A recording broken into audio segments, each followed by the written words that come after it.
O que Deus pede aos pais e aos filhos? É o assunto que trataremos aqui.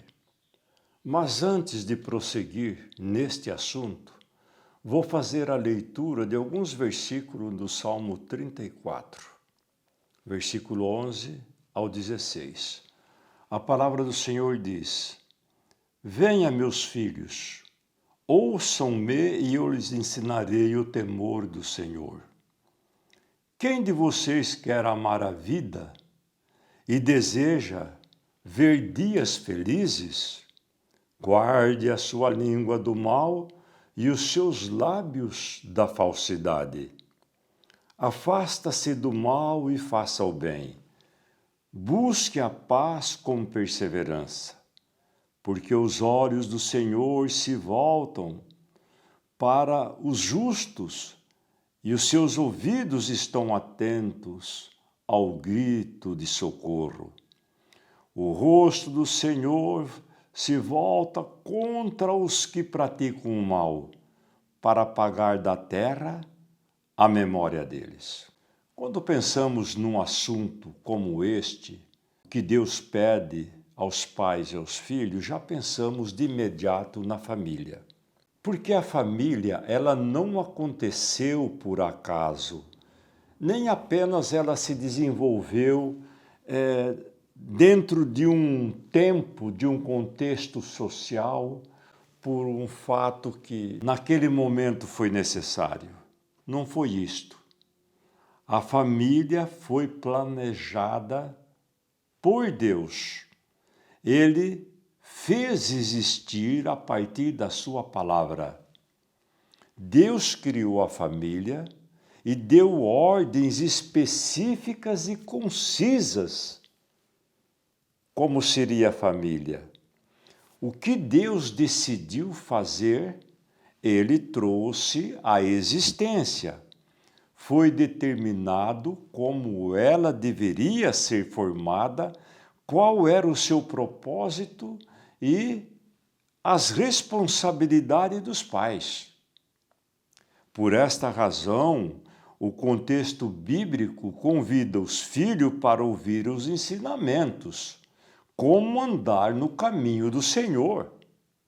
Primeiramente, o salmista faz uma pergunta: quem de vocês quer amar a vida?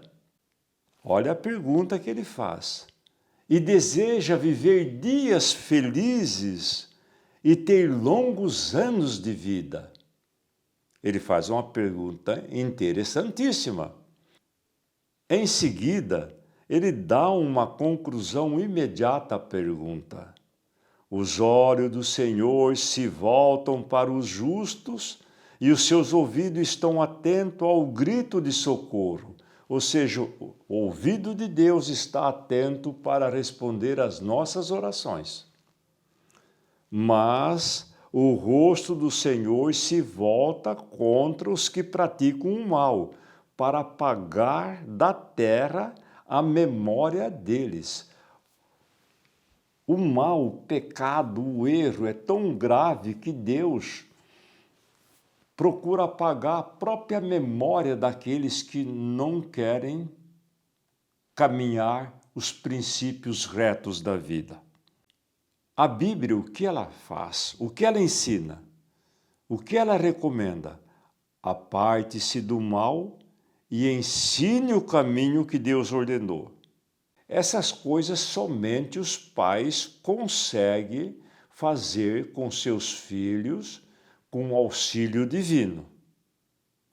Nenhuma instituição do mundo, nenhuma escola consegue ocupar o lugar dos pais. Hoje nós estamos vendo algo estranho no mundo.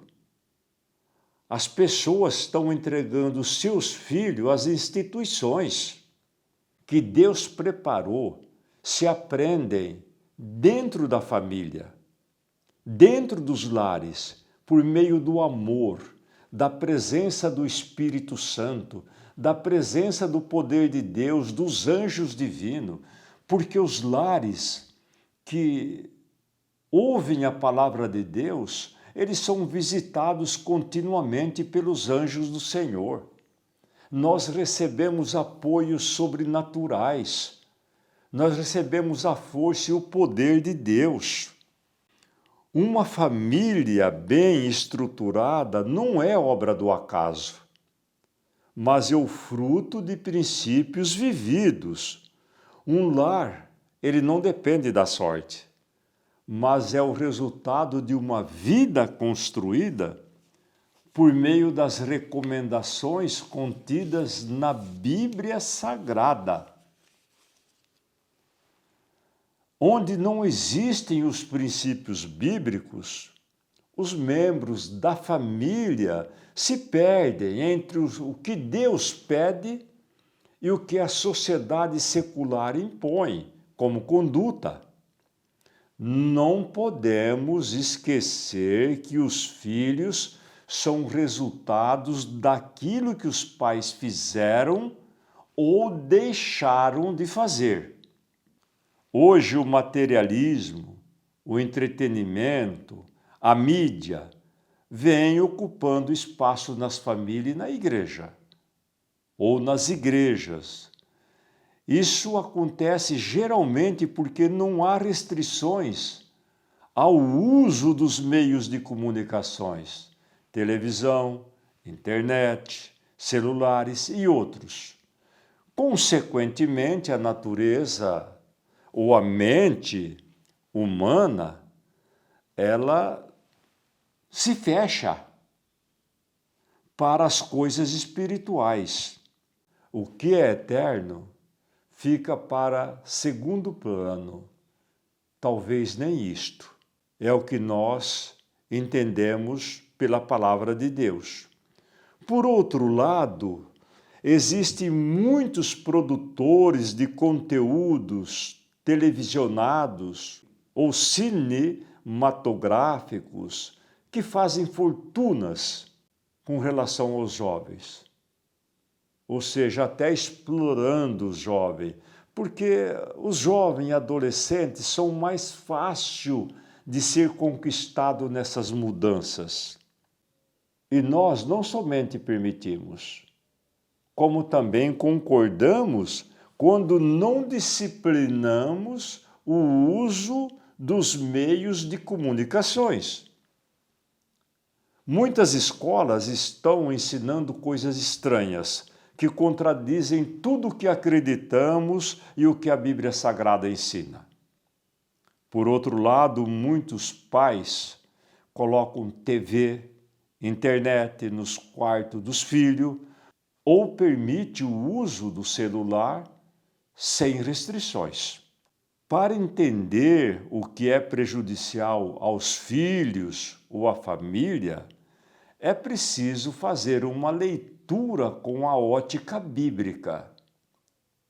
Porque se nós formos fazer uma leitura da situação pela ótica do mundo, nós não vamos encontrar o caminho da saída.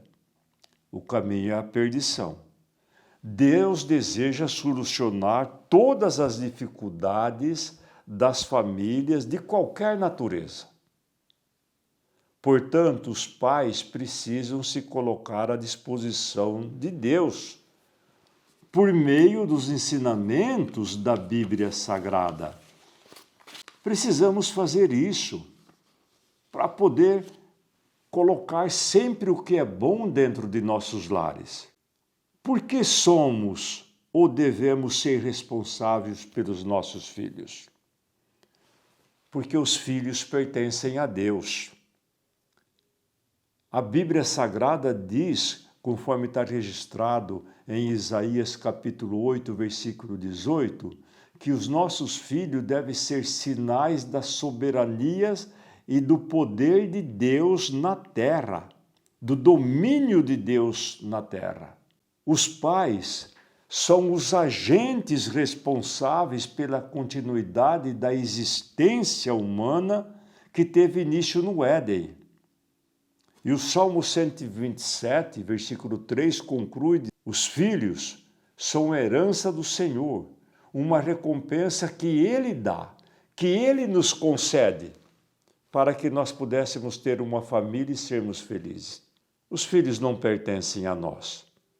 Portanto, é necessário conhecer os preceitos do Senhor com relação à família, porque seremos responsabilizados pelos nossos atos.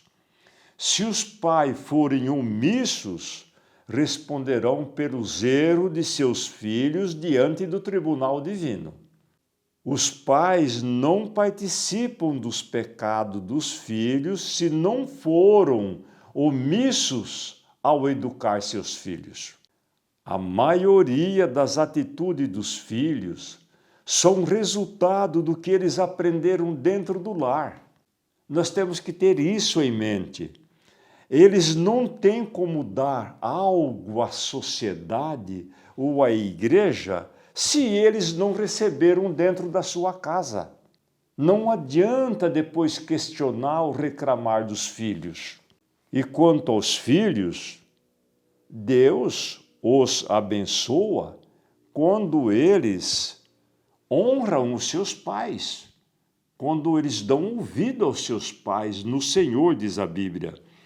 O apóstolo Paulo, quando escreveu para a igreja de Éfeso, no capítulo 6, logo no início, ele procurou até dar uma interpretação mais ampla do quinto mandamento que está em Êxodo capítulo 20, versículo 12. Ele disse: filhos, obedeçam aos seus pais no Senhor, pois isso é justo, ou seja, isso é perfeito. Honra seu pai e sua mãe. Este é o primeiro mandamento com promessa, para que tudo te corra bem e tenhas longa vida sobre a terra. Só que os filhos sozinhos não assimilam os mandamentos de Deus. Eles precisam ser ensinados a honrar seus pais, porque Deus confiou aos pais a educação dos filhos e o caminho da vida eterna. O maior testemunho em favor do cristianismo é uma família bem organizada e bem disciplinada. É um forte argumento em favor do cristianismo. É mais do que tudo que falamos, de tudo que foi escrito, de tudo que foi dito. Não adianta nada eu falar, eu ensinar, eu procurar mostrar algo se a minha família estiver desmoronada. Desmancha tudo o que eu estou fazendo. E isso é com relação a todas as famílias. E o tempo que temos é curto. O tempo de vida nossa aqui é pequeno e não podemos passar aqui mais de uma vez. Por isso devemos tirar o melhor proveito diante do momento que estamos vivendo e fazer tudo o que seja possível. Por isso que, quando Deus falou com Moisés, isso está no livro de Deuteronômio, capítulo 6, nos primeiros versículos, a palavra diz: tema o Senhor teu Deus. Guarde todos os estatutos, todos os mandamentos, você, seu filho, os filhos dos teus filhos, todos os dias da tua vida, para que os teus dias se prolonguem, para que vocês sejam felizes. E a palavra prossegue. Ensine os seus filhos, onde você estiver. Fale com eles. Transmite para eles a verdade, mas precisa que você tenha essa verdade com você. Caso contrário, como você vai transmitir a vida eterna para seus filhos? Não perca tempo. Então eu diria aqui um provérbio que está no capítulo 12 do livro de Eclesiastes. Lá o texto diz: não perca tempo. Antes que se escureçam o sol e a lua e as estrelas, e as nuvens voltem depois da chuva. Sabe o que está dizendo estas palavras? faça tudo no tempo certo, porque vai chegar o momento que você não terá mais condições de fazer, mesmo que você queira. E lembre-se de uma coisa: Deus trará a julgamento todas as coisas. Tudo que foi feito, até aquilo que estava escondido, quer seja bom ou seja mal. E eu encerro com algumas palavras do apóstolo Paulo. Fazei todas as coisas sem queixas ou discórdias, para que vos torneis filhos de Deus, irrepreensíveis, sinceros, no meio de uma geração corrupta e perversa, na qual resplandeceis como as estrelas no universo. E Deus abençoe você. Deus abençoe sua família. Deus abençoe todas as famílias. Deus abençoe aos pais e aos filhos. Em nome do Senhor Jesus. Amém.